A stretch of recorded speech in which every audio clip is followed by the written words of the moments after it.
ప్రముఖ talented director Trivikram Srinivas పై తాజాగా హిందూ సంఘాలు మండిపడుతున్నాయి. అసలు నువ్వు మనిషివేనా అనే రేంజ్లో ఆగ్రహం వ్యక్తం చేస్తున్నట్లు సమాచారం. మరి అసలు విషయం ఏమిటో చూద్దాం. టాలీవుడ్ సినీ ఇండస్ట్రీలో స్టార్ డైరెక్టర్గా, మాటల మాంత్రికుడిగా పేరు సొంతం చేసుకున్నారు త్రివిక్రమ్ శ్రీనివాస్. ఒకప్పుడు డైలాగ్ రైటర్గా కెరియర్ మొదలుపెట్టి ఆ తర్వాత దర్శకుడిగా సత్తా చాటుతూ మరింత పాపులారిటీ సొంతం చేసుకున్నారు.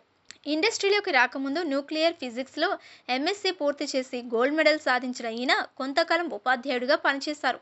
సాహిత్యంపై ఉన్న మక్కువతో సినిమా రంగంలోకి ప్రవేశించిన ఈయన హైదరాబాద్కి వచ్చి పోసాని కృష్ణమురళి దగ్గర అసిస్టెంట్గా చేరారు. మొదట్లో నటుడు సునీల్తో కలిసి ఒకే గదిలో ఉండేవారట. 1999లో స్వయంవరం సినిమాతో మాటల రచయితగా సినీరంగ ప్రవేశం చేసిన ఈయన నువ్వే కావాలి, మన్మధుడు, నువ్వు నాకు నచ్చావు వంటి చిత్రాలకు కథ, స్క్రీన్ ప్లే రచయితగా పనిచేశారు. ఆ తరువాత అతడు జూలై, అత్తారింటికి దారేది సినిమాలకు దర్శకుడిగా పనిచేసి సత్తా చాటారు. ఇక ఇప్పుడు వెంకటేష్తో సినిమా చేయడానికి సిద్ధమవుతున్న విషయం తెలిసిందే. మరోవైపు అల్లు అర్జున్తో కూడా ఒక సినిమా లాక్ చేశారు. ఇదిలా ఉండగా తాజాగా ఈయనపై హిందూ సంఘాలు ఆగ్రహం వ్యక్తం చేస్తున్నాయి.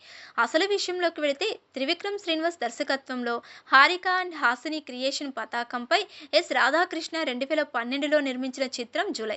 అల్లు అర్జున్, ఇలియానా ప్రధాన పాత్రల్లో, సోనూ సూద్, రాజేంద్ర ప్రసాద్ ముఖ్య పాత్రలు పోషించారు. దేవిశ్రీ ప్రసాద్ మ్యూజిక్ డైరెక్టర్ గా పనిచేసిన ఈ సినిమా 2012 ఆగస్టు 9న విడుదలై ఘన విజయాన్ని సొంతం చేసుకుంది. ఈ సినిమాలో రాజేంద్ర ప్రసాద్ పోలీస్ ఆఫీసర్ పాత్రలో నటించిన విషయం తెలిసిందే. ఈ సినిమాలో ఆయనకు భక్తి చాలా ఎక్కువ.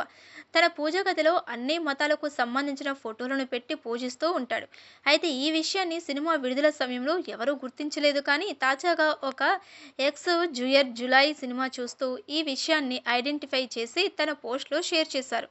ఇంకేముంది, ఒక్కసారిగా హిందూ సంఘాల దృష్టికి వెళ్లిన ఈ పోస్ట్ త్రివిక్రమ్పై ఫైర్ అయ్యేలా చేసింది. హిందూ దేవుళ్ళ మధ్య మిగతా మతాలకు చెందిన దేవుళ్ళ ఫోటోలు కూడా పెట్టి ఆ సన్నివేశం తీయాలనే ఆలోచన ఎలా వచ్చింది, అసలు నువ్వు మనిషివేనా అంటూ త్రివిక్రమ్పై హిందూ సంఘాలు మండిపడుతున్నాయి. ఆ పోస్టు విషయానికి వస్తే పూజ గదిలో అన్ని మతాలకు చెందిన దేవుళ్ళ ముందు రాజేంద్ర ప్రసాద్ పూజిస్తూ ఉండే ఫోటోని వెనక నుంచి తీసినట్లు అక్కడ షేర్ చేశారు. అంతేకాదు, ఈ ఫోటో షేర్ చేస్తూ జులై మూవీ చూస్తుంటే కనిపించింది, సరిగ్గా చూడండి, అలా ఎలా ఆలోచించో త్రివిక్రమ్ అంటూ అల్లు అర్జున్ని ట్యాగ్ చేశారు సదరు నెటిజన్స్. ఇక ప్రస్తుతం ఈ పోస్టు సోషల్ మీడియాలో వైరల్గా మారింది.